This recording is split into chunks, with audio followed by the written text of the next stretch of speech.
দেখুন, যেখানে দেখা যাচ্ছে গোটা ভারতবর্ষ জুড়ে একটা অদ্ভুত বাতাবরণ তৈরি করা হচ্ছে যে বাংলা এবং বাঙালি বিদ্বেষী, অ্যাজ ইফ বাংলায় কথা বললেই আপনি হচ্ছেন বাংলাদেশি।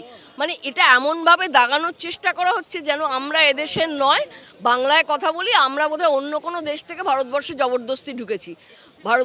বিজেপি ভুলে গেছে যে এই ভারতবর্ষের স্বাধীনতা আন্দোলনে যারা সবচেয়ে অগ্রণী ভূমিকা নিয়েছে তারা বাঙালি।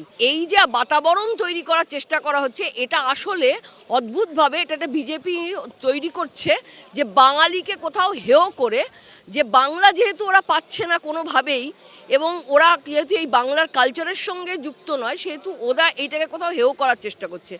এবং হিমন্ত বিশ্ব শর্মা যে কথাটা উনি বলেছেন সেটার পরে খুব স্পষ্টত সবার সামনে এসে গেছে যে ওরা কিভাবে বাঙালিকে অশ্রদ্ধা করে এবং অসম্মান করে। সেখানে দাঁড়িয়ে এই মিছিল খুব প্রাসঙ্গিক বলে আমাদের মনে হয়েছে।